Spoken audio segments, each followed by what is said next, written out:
ಆತ್ಮದ ಅಂತಿಮ ಆಟ ಸಂಚಿಕೆ 6. ವಿಜಯ್ ತನ್ನ ಕಾರಿನ ಬಳಿ ಬಂದು ಮುಂದೇನು ಮಾಡಬೇಕೆಂದು ಯೋಚಿಸಿದವನು ದುಷ್ಟ ಯೋಜನೆ ಮಾಡುತ್ತಾನೆ. ಮಧ್ಯರಾತ್ರಿ ಹಳೆಯ ಬಾವಿಯ ಬಳಿ ರೂಪಾ ತನ್ನ ಬಟ್ಟೆ ತುಂಬಿದ ಬ್ಯಾಗ್ ತೆಗೆದುಕೊಂಡು ಬರುತ್ತಾಳೆ. ರೂಪಾ ಸಂತೋಷದಿಂದ ಅವನ ಹತ್ತಿರ ಓಡಿ ಹೋಗಿ, ವಿಜಯ್ ನಿಜವಾಗ್ಲೂ ನನ್ಗೋಸ್ಕರ ಕಾಯ್ತಿದ್ರ? ನನ್ಗೆ ತುಂಬಾ ಭಯ ಆಗಿತ್ತು, ಯಾರಾದರೂ ನೋಡಿ ಬಿಡ್ತಾರೆ ಅಂತ. ಎದೆ ಬಡಿತ ಜೋರಾಗಿತ್ತು. ನೋಡು, ನನ್ನ ಒಡವೆ ಮತ್ತು ಸ್ವಲ್ಪ ಬಟ್ಟೆ ತಂದಿದ್ದೀನಿ, ಈಗಲೇ ಹೊರಡೋಣವಾ? ವಿಜಯ್ ತುಂಬಾ ಶಾಂತವಾಗಿ, ಆದರೆ ಅವನ ಕಣ್ಣುಗಳಲ್ಲಿ ಒಂದು ರೀತಿಯ ಶೂನ್ಯತೆ ಇದೆ. ಹೌದು ರೂಪಾ, ನಾವಿಬ್ಬರು ಈಗಲೇ ಹೊರಡಬೇಕು, ಆದರೆ ಇಲ್ಲಿಂದ ಹೋದ ಮೇಲೆ ಮತ್ತೆ ಮರಳಿ ಬರೋದಕ್ಕೆ ದಾರಿಯೇ ಇರಬಾರದು. ಆ ರೀತಿ ನಾವು ಹೋಗಬೇಕು. ರೂಪಾ, ಅದಕ್ಕೆ ಅಲ್ವಾ ನಾನು ಯಾರಿಗೂ ಹೇಳದೆ ಬಂದಿದ್ದು. ನಮ್ಮ ಮಗುವಿನ ಭವಿಷ್ಯಕ್ಕಾಗಿ ನಮ್ಮ ಮನೆಯವರನ್ನ, ಈ ಊರನ್ನ ಮರೆತು ಬಿಡ್ತೀನಿ. ವಿಜಯ್ ಬಾವಿಯ ದಂಡೆಯ ಮೇಲೆ ಕುಳಿತು ಕೆಳಗೆ ನೋಡುತ್ತಾ, ನೋಡು ರೂಪಾ, ಈ ಬಾವಿ ಎಷ್ಟು ಆಳವಾಗಿದೆ ಅಲ್ವಾ? ಇಲ್ಲಿ ಬಿದ್ದರೆ ಮನುಷ್ಯನ ಹಳೆಯ ನೆನಪುಗಳೆಲ್ಲ ಅಳಿಸಿ ಹೋಗುತ್ತವೆ ಅಲ್ವಾ? ರೂಪಾ ಗಾಬರಿಯಿಂದ ಅವನ ಹತ್ತಿರ ಹೋಗಿ, ಯಾಕೆ ಈ ತರ ಮಾತಾಡ್ತಿದ್ದೀಯಾ? ಹತ್ತಿರ ಹೋಗಬೇಡ, ಬಾ ಹೋಗೋಣ. ವಿಜಯ್ ಒಮ್ಮೆಲೆ ಅವಳ ಕೈಯನ್ನು ಗಟ್ಟಿಯಾಗಿ ಹಿಡಿದ. ಮುಖದ ಮೇಲಿದ್ದ ಆ ಸುಳ್ಳು ಪ್ರೀತಿಯ ಮುಖವಾಡ ಕಳಚಿ ಬೀಳುತ್ತದೆ. ಅವನು ಅವಳ ಮಾತಿಗೆ ಉತ್ತರ ನೀಡದೆ ಕೆಂಪು ಕಣ್ಣುಗಳಿಂದ ಅವಳನ್ನೇ ದಿಟ್ಟಿಸಿ ನೋಡುತ್ತಾನೆ. ಕಾರವಾಗಿ ನಗುತ್ತಾ, ಹೋಗೋಣ ರೂಪಾ. ಅಲ್ಲಲ್ಲ, ಹೋಗುವೆಂತೆ. ಹೋಗೋಕೆ ಅಷ್ಟು ಅರ್ಜೆಂಟ್ ಯಾಕೆ? ಆದರೆ ನಾನು ಸಿಟಿಗೆ ಹೋಗ್ತೀನಿ, ನೀನು ಈ ಬಾವಿಯ ಆಳಕ್ಕೆ ಹೋಗ್ತೀಯ. ನಿನ್ನನ್ನು ಮತ್ತು ಆ ಮಗುವನ್ನು ಜೀವಂತವಾಗಿ ಬಿಟ್ಟರೆ ನನ್ನ ಜೀವನ ಇಡೀ ನಾನು ನಿನ್ನ ಗುಲಾಮನಾಗಿರಬೇಕಾಗುತ್ತೆ. ಆ ಮಗು ವರ ಅಲ್ಲ, ನನಗೆ ಶಾಪ. ಈ ಶಾಪದ ಮಗು ಹುಟ್ಟಿದ ಮೇಲೆ ನನ್ನ ಮರ್ಯಾದೆ ಉಳಿಯುತ್ತಾ? ರೂಪಾ ನಡುಗುತ್ತಾ, ಏನಿದು ಆಟ? ವಿಜಯ್, ಕೈ ಬಿಡು, ನೋವಾಗ್ತಿದೆ. ನೀನು ನನ್ನನ್ನ ಪ್ರೀತಿಸ್ತೀನಿ ಅಂತ ಅಂದಿದ್ದೆ ಅಲ್ವಾ? ಇಬ್ಬರು ಎಲ್ಲಾದ್ರೂ ದೂರ ಹೋಗಿ ಬದುಕೋಣ ಅಂದಿದ್ದಕ್ಕೆ ಒಪ್ಪಿದ್ದೆ ಅಲ್ವಾ? ವಿಜಯ್ ಅವಳನ್ನ ಬಾವಿಯ ಅಂಚಿಗೆ ಎಳೆದುಕೊಳ್ಳುತ್ತಾ, ಅದು ಕೇವಲ ನಿನ್ನನ್ನ ಇಲ್ಲಿಗೆ ಕರೆತರೋಕೆ ನಾನು ಆಡಿದ ನಾಟಕ. ಪ್ರೀತಿ ಮಾಡಿದ್ದು ನಿಜ, ಆದ್ರೆ ನಿನ್ನ ಮನಸ್ಸನ್ನಲ್ಲ, ನಿನ್ನ ದೇಹನ. ಆದರೆ ಪ್ರೀತಿ ಮುಗೀತು, ಇನ್ನು ಪ್ರೀತಿಯ ಅವಶ್ಯಕತೆ ಇಲ್ಲ. ನಿನಗಿಂತ ಹೆಚ್ಚಾಗಿ ನನಗೆ ನನ್ನ ಮರ್ಯಾದೆ ಮತ್ತು ನನ್ನ ಭವಿಷ್ಯ ಮುಖ್ಯ. ಹೋಗು ರೂಪಾ, ನಿನ್ನ ಪ್ರೀತಿಯ ಜೊತೆ ಈ ಮಗುವನ್ನು ನಿನ್ನ ಹೊಟ್ಟೆಯಲ್ಲೇ ಹೂತು ಹಾಕು. ಒಮ್ಮೆಲೆ ಮಿಂಚಿನ ವೇಗದಲ್ಲಿ ಅವಳ ಕುತ್ತಿಗೆಯನ್ನು ತನ್ನ 2 ಕೈಗಳಿಂದ ಬಲವಾಗಿ ಹಿಸುಕುತ್ತಾನೆ.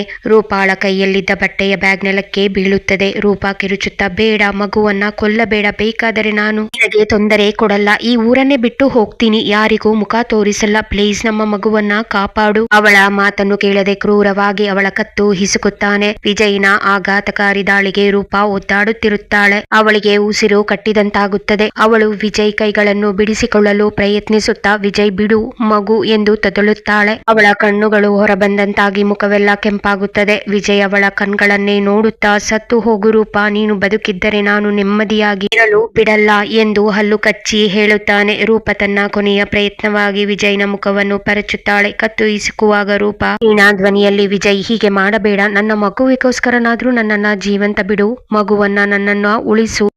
ನನ್ನ ಮಗುವನ್ನ ಕೊಂದ್ರೆ ನಿಜವಾಗ್ಲೂ ನಿನ್ಗೆ ಒಳ್ಳೇದಾಗಲ್ಲ. ಇದು ನನ್ನ ಶಾಪ. ಅನುಭವಿಸ್ತೀಯ ನೀನು ಅಂತ ಕಿರುಚಿದಾಗ ವಿಜಯ್ ಹಿಡಿತ ಸಡಿಲವಾಗುವುದಿಲ್ಲ. ಕುತ್ತಿಗೆಯನ್ನು ಇನ್ನು ಜೋರಾಗಿ ಒತ್ತಿ ಹಿಡಿದ ಕೆಲವೇ ಕ್ಷಣಗಳಲ್ಲಿ ರೂಪಾಳ ದೇಹದ ಚಡಪಟಿಕೆ ನಿಂತು ಹೋಗುತ್ತದೆ. ಅವಳ ಕಣ್ಣಿಂದ ನೀರು ಸುರಿಯುತ್ತಿರುತ್ತದೆ. ರೂಪಾ ಕೊನೆ ಉಸಿರೆಳೆಯುತ್ತಾಳೆ. ಅವಳ ಕೈಗಳು ಜಾರಿ ಕೆಳಗೆ ಬೀಳುತ್ತವೆ. ಪ್ರೀತಿಯ ಮನುಷ್ಯನೇ ತನ್ನನ್ನು ಕೊಲ್ಲುತ್ತಿದ್ದಾನೆ ಎಂಬ ಆಘಾತದ ಜೊತೆಯಲ್ಲೇ ಅವಳ ಪ್ರಾಣ ಪಕ್ಷಿ ಆರಿ ಹೋಗುತ್ತದೆ. ವಿಜಯ್ ತನ್ನ ಕೆಲಸ ಮುಗಿಯಿತು ಎಂದು ಖಾತ್ರಿಸಿಕೊಂಡ ಮೇಲೆ ಅವಳ ನಿರ್ಜೀವ ದೇಹವನ್ನು ಎತ್ತಿಕೊಳ್ಳುತ್ತಾನೆ. ಆಳವಾದ ಆ ಕಪ್ಪು ಬಾವಿಯ ಅಂಚಿಗೆ ಅವಳನ್ನು ತಂದು ಯಾವುದೇ ಮರುಕವಿಲ್ಲದೆ ಒಳಗೆ ಎಸೆಯುತ್ತಾನೆ. ಅವಳನ್ನು ಬಾವಿಯ ಒಳಕ್ಕೆ ತಳ್ಳುತ್ತಾನೆ. ರೂಪಾಳ ದೇಹ ನೀರಿನಲ್ಲಿ ಮುಳುಗುವಾಗ ವಿಜಯ್ ರೂಪಾಳ ಬಟ್ಟೆ ಬ್ಯಾಗ್ನಿಂದ ಒಡವೆಗಳನ್ನು ತೆಗೆದು ತನ್ನ ಜೇಬ್ನಲ್ಲಿ ಹಾಕಿಕೊಂಡು ಬಟ್ಟೆ ಬ್ಯಾಗ್ ಒಳಗೆ ದಪ್ಪ ಕಲ್ಲೊಂದನ್ನು ಹಾಕಿ ಬಾವಿಯೊಳಗೆ ಎಸೆಯುತ್ತಾನೆ. ಅದು ಮುಳುಗಿ ಹೋಗುತ್ತದೆ. ವಿಜಯ್ ಸಮಾಧಾನದ ಉಸಿರು ಬಿಡುತ್ತಾ, ಈಗ ಎಲ್ಲವೂ ಮುಗಿಯಿತು. ಈ ರಹಸ್ಯ ಈ ಬಾವಿಯಲ್ಲೇ ಕೊಳೆಯಲಿ. ಆದರೆ ವಿಜಯ್ಗೆ ಗೊತ್ತಿರಲಿಲ್ಲ, ಅದೇ ಕ್ಷಣದಲ್ಲಿ ಆಕಾಶದಲ್ಲಿ ಮಿಂಚು ಹೊಡೆದು ರೂಪಾಳು ಸಾಯುವ ಮುನ್ನ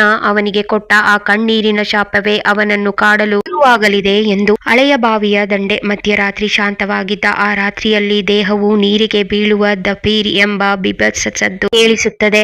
ಆದರೆ ಆ ಶಬ್ದ ಯಾರ ಕಿವಿಗೂ ಬೀಳುವುದಿಲ್ಲ. ವಿಜಯ್ ತನ್ನ ಶರ್ಟ್ ಸರಿಪಡಿಸಿಕೊಳ್ಳುತ್ತಾ, ಈಗ ನನ್ನ ಹಾದಿ ಸುಗಮವಾಯಿತು. ಈ ಪಾಪದ ಮಗು ಮತ್ತು ಈ ಮರ್ಯಾದೆಯ ಕೇಸು ಎರಡು ಈ ಬಾವಿಯಲ್ಲೇ ಕೊಳೆಯಲಿ ಎಂದು ಉಗುಳಿ ಅಲ್ಲಿಂದ ವೇಗವಾಗಿ ಹೊರಟು ಹೊರಟು ಹೋಗುತ್ತಾನೆ. ಬಾವಿಯ ಆಳಕ್ಕೆ ಬಿದ್ದ ರೂಪಾಳ ಕಣ್ಣುಗಳು ಮುಚ್ಚಿರುವುದಿಲ್ಲ. ಆ ಕಣ್ಣುಗಳಲ್ಲಿ ವಿಜಯ್ನ ಮೇಲಿನ ದ್ವೇಷ ಮತ್ತು ಸಂಕಟ ಇದ್ದವಾಗಿರುತ್ತದೆ. ಹಠಾತ್ ಆಗಿ ನೀರಿನ ಒಳಗಿನಿಂದ ಗುಳ್ಳೆಗಳು ಬರಲು ಶುರುವಾಗುತ್ತದೆ. ಅವಳ ಶಾಪ ಜಾಗೃತವಾಗುತ್ತಿರುವ ಸಂಕೇತವಾಗಿ ಜಾಗೃತವಾಗುವ ಆತ್ಮ ಬಾವಿಯ ಒಳಗಿನ ನಿಶ್ಚಲವಾಗಿದ್ದ ನೀರು ಒಮ್ಮೆಲೆ ಕುದಿಯಲು ಶುರುವಾಗುತ್ತದೆ.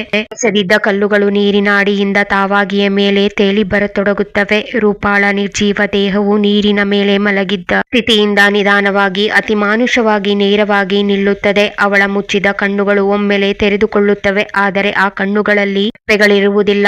ಕೇವಲ ರಕ್ತಸಿಕ್ತ ಕೆಂಪು ಬಣ್ಣ ಮಾತ್ರ. ಬಾವಿಯ ಒಳಗಿನಿಂದ ಮನುಷ್ಯನಲ್ಲದ ಯಾವುದೋ ಪ್ರಾಣಿಯ ಜನನೆಯಂತಹ ಶಬ್ದ ಕೇಳಿ ಬರುತ್ತದೆ. ಬಾವಿಯ ಗೋಡೆಗಳ ಮೇಲೆ ಬೆಳೆದಿದ್ದ ಪಾಚಿಗಳು ರಕ್ತದ ಬಣ್ಣಕ್ಕೆ ತಿರುಗುತ್ತವೆ. ಬಾವಿಯ ಸುತ್ತಮುತ್ತಲಿದ್ದ ಮರಗಳ ಮೇಲಿರುವ ನೂರಾರು ಬಾವುಲಿಗಳು ಒಮ್ಮೆಲೆ ಚೀರುತ್ತಾ ಬಾವಿಯ ಒಳಕ್ಕೆ ಹಾರಿ ಹೋಗುತ್ತವೆ. ರೂಪಾಳ ಆತ್ಮವು ನೀರಿನಿಂದ ಮೇಲೆ ತೇಲುತ್ತಾ ಬಾವಿಯ ದಂಡೆಯ ಮೇಲೆ ಬಂದು ನಿಲ್ಲುತ್ತದೆ.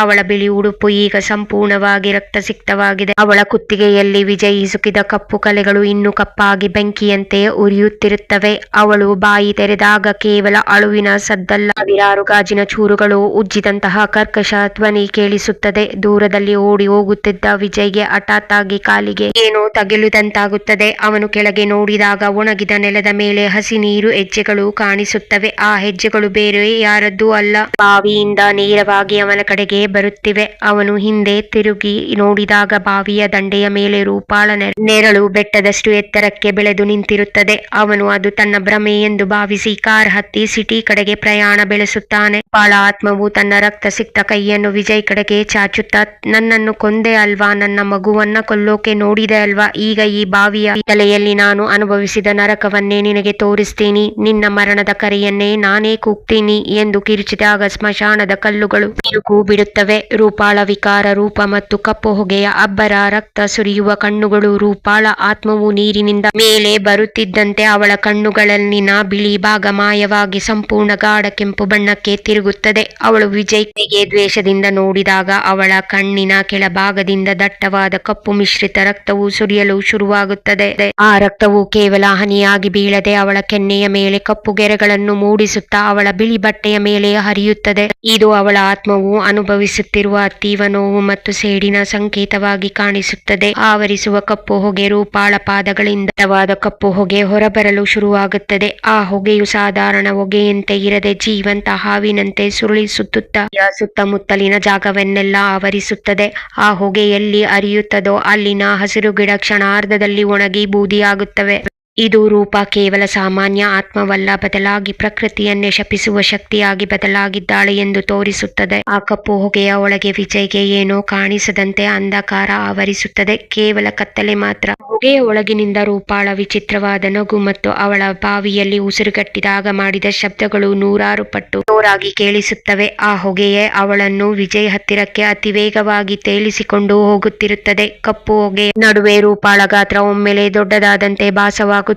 ಅವಳ ಸುತ್ತಲಿನ ಆ ಹೊಗೆಯು ಅವಳಿಗೆ ರೆಕ್ಕೆಗಳಂತೆ ಅಥವಾ ನೂರಾರು ಕೈಗಳಂತೆ ಕಾಣಿಸುತ್ತಾ ಅವಳನ್ನು ಒಂದು ಭಯಾನಕ ಶಕ್ತಿಯಾಗಿ ಬಿಂಬಿಸುತ್ತದೆ. ಅಷ್ಟರಲ್ಲಿ ರೂಪಾಳ ಆತ್ಮವನ್ನು ಕಪ್ಪು ಕಲೆ ಆವರಿಸಿಕೊಳ್ಳುತ್ತದೆ. ರೂಪಾಳ ಆತ್ಮ ಶಕ್ತಿಹೀನವಾಗುತ್ತದೆ. ಇದನ್ನೆಲ್ಲ ನೆನೆಸಿಕೊಂಡು ರೂಪಾಳ ಆತ್ಮ ಕಣ್ಣೀರು ಹಾಕುತ್ತದೆ. ನನಗೆ ಕಪ್ಪು ಕಲೆ ಮತ್ತು ಗರ್ಭಶಾಪದ ಬಗ್ಗೆ ತಿಳಿದಿರಲಿಲ್ಲ. ಅದು ನನ್ನನ್ನು ಆವರಿಸಿಕೊಂಡಾಗ ನನ್ನ ಸೇಡಿನ ಕತೆ ಮುಗಿಯಿತು ಎಂದು ಭಾವಿಸಿದ್ದೆ. ಆದರೆ ನನ್ನ ತಂಗಿ ಅದನ್ನು ಪರಿಹರಿಸಿದಳು. ಇನ್ನು ನನ್ನ ದಾರಿ ಸುಗಮವಾಯಿತು.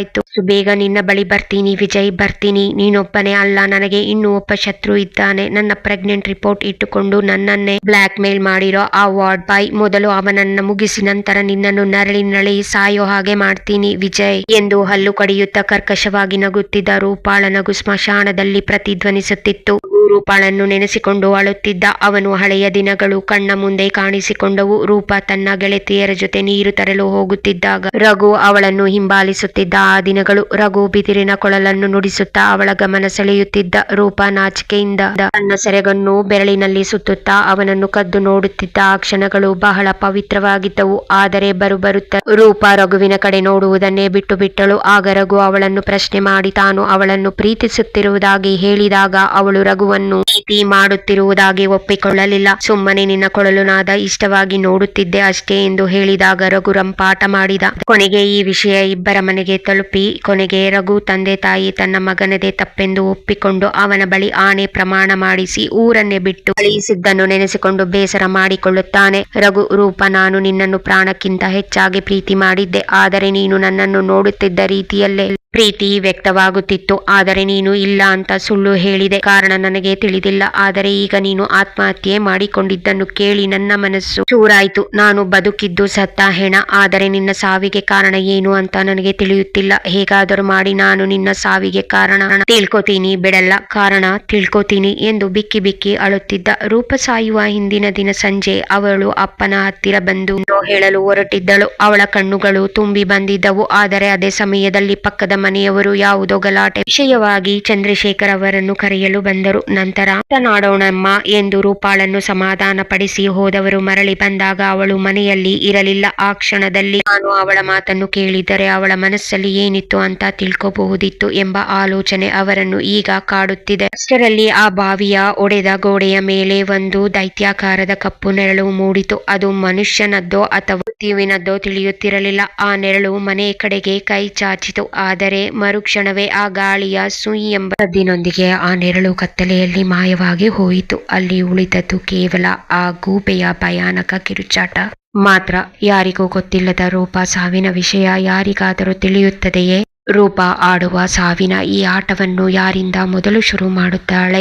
ಅವಳ ಸಾವಿಗೆ ವಿಜಯ್ ಅಥವಾ ವಾರ್ಡ್ ಬಾಯ್ ಮಾತ್ರ ಕಾರಣನಾ, ಅಥವಾ ಇನ್ನೂ ಯಾರಾದರೂ ರೂಪಾಳಿಗೆ ತೊಂದರೆ ಕೊಟ್ಟಿದ್ದಾರಾ? ತಿಳ್ಕೋಬೇಕಾ? ಕತೆಗಾಗಿ ಕಮೆಂಟ್ ಮಾಡಿ ನಿಮ್ಮ ಆಲೋಚನೆಗಳನ್ನು ಹಂಚಿಕೊಳ್ಳಿ. ಈ ಕತೆ ಹೇಗೆ ಅನಿಸಿತು ಎಂಬುದನ್ನು ಕಮೆಂಟ್ ವಿಭಾಗದಲ್ಲಿ ತಿಳಿಸಿ. ಇಷ್ಟವಾದಲ್ಲಿ ಲೈಕ್ ಮಾಡಿ ಮತ್ತು ಚಾನಲ್ ಅನ್ನು ಸಬ್ಸ್ಕ್ರೈಬ್ ಮಾಡಲು ಮರೆಯಬೇಡಿ. ನಿಮ್ಮ ಬೆಂಬಲಕ್ಕೆ ಧನ್ಯವಾದಗಳು.